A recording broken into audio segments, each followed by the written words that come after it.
Okay, so I think I don't have to do any introduction for electromigration. Sachin did a great job, so thank you for the great presentation. I'm very glad to be here to hear to your presentation for the first time, and this is also my first ISPD. So thank you for the opportunity from Professor Linish to give this invited talk. So I'm going to skip because for the interest of time, so I give some time for Ingo as well for the 3D-IC. So we all know that the electromigration is because of movement of metal atoms in the metal line and causing voids on the cathode and then helix at the anode. So this is causing like open and short circuits in the metal line, and so it affects the reliability of the circuits. So there are three types of, in the EDA tool, basically you check three types of electromigration checks. One is the DC, RMS, and peak. So like what he already said, DC is for the power lines where the current direction is unidirectional. But the DC limit depends on the temperature as well. So as the temperature increases, the limit goes down. And the RMS limit is for the Joule heating. And the acceptable delta T is about 5 degrees for a metal line, right? So that is what the foundry specifies. The peak limit is for disaster check, so the current cannot exceed that limit. So you get the spec from the foundry. So I was talking about three specific things, which is what I worked on in last years. So the transition layers has been it's a big problem, especially if you have it's an example of a metal 9, say. If a metal 9 has is a 2x layer, and then you have metal 10, which is a 8x or 11x, depending on the technology. And we also had a problem that we were having late electromigration issues on metal 9, because we realized very late in the design that the foundry had set a very low current limit for metal 9 compared to metal 8 and metal 10. This was seen very late, and this caused a lot of issues. So it's so important that you check the current density limit of the metal wires before you assign your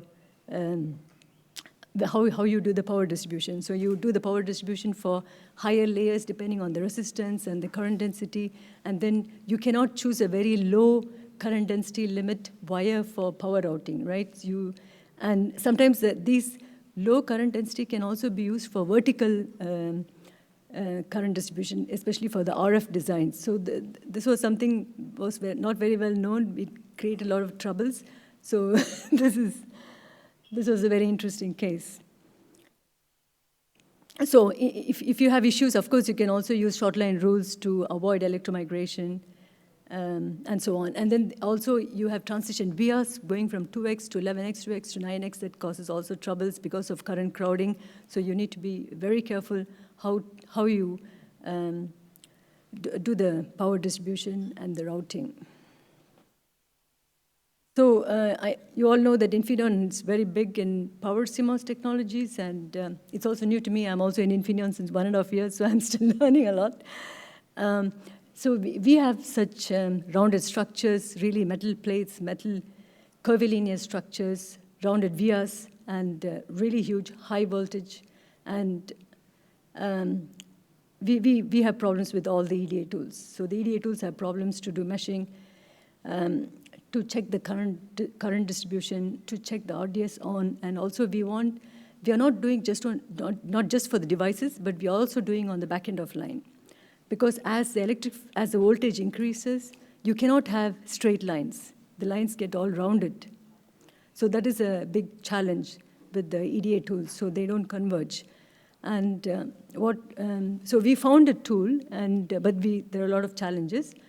And it's able to run in a very good time frame with a good accuracy and memory. So we are pretty happy with the tool. But we have challenges, like we cannot check the electromigration rules with different length and width and so on and so forth. So there are some challenges. We are working with the EDA tools to help on that.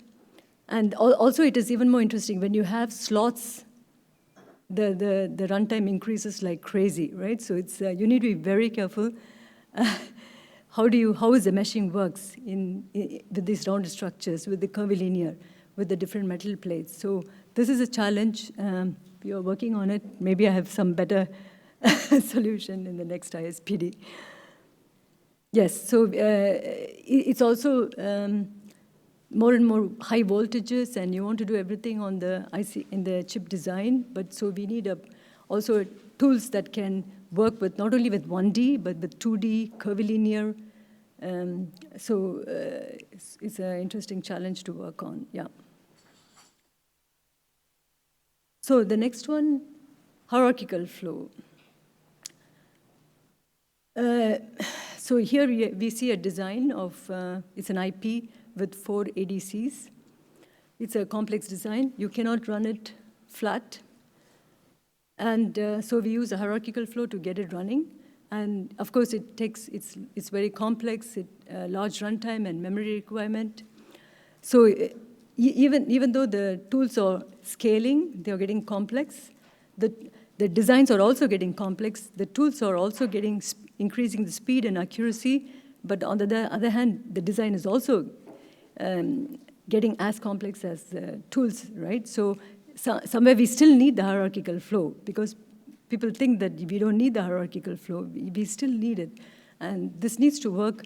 This needs to go hand in hand with the complexity of the designs, right? So we have to analyze each and every net in the design. We can't just send it without any verification, right? So here we basically use the hierarchical flow, at least to get the IP running and to understand the current distribution and the hotspots. So basically you run one ADC and then use the model on the top level to check the current distribution on the SoC level, on the IP level, yeah. So that's all from my side. Mine was a short. I was told it's only 12 minutes, so I stick to the schedule.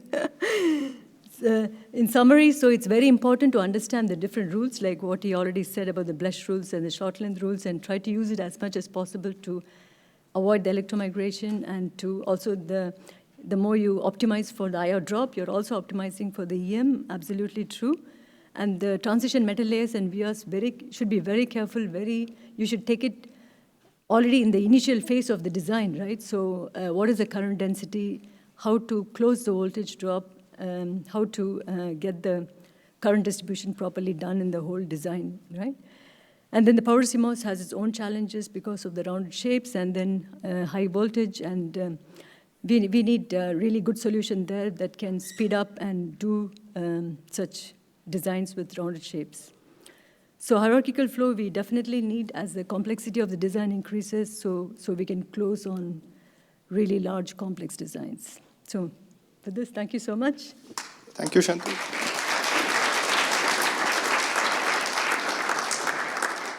Given the slack recovery that we have had, audience may ask questions, common to both Dr. Shanti and Professor Sachin, if you have any. So.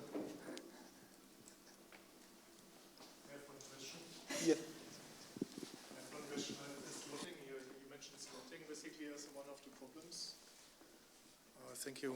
You mentioned slotting as one of the problems. I also am aware of that for some of the technologies. Yeah, especially that we are for using. the large plates, there is still slots. You need to add slots, right? Yes. Do you cut the metal out and so on? For the big, this is for the power CMOS technology, where we have these huge metal plates, and then you have to do slotting for the metal density.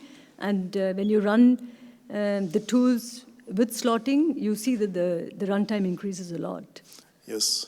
Are you placing the slots manually based on basically personal judgment and experience? The current flow in PowerMOS is pretty well known. I think if you have that basically in top level of a big ASIC, you don't have that feeling because you don't know where the current comes from sometimes. I assume they are still placed manually, the slots. I'm not sure. I think I need to check with the designers. Okay. So I hope not. It's not manual. It's not a it nice can't be job. manual, yeah. It's huge, right? So.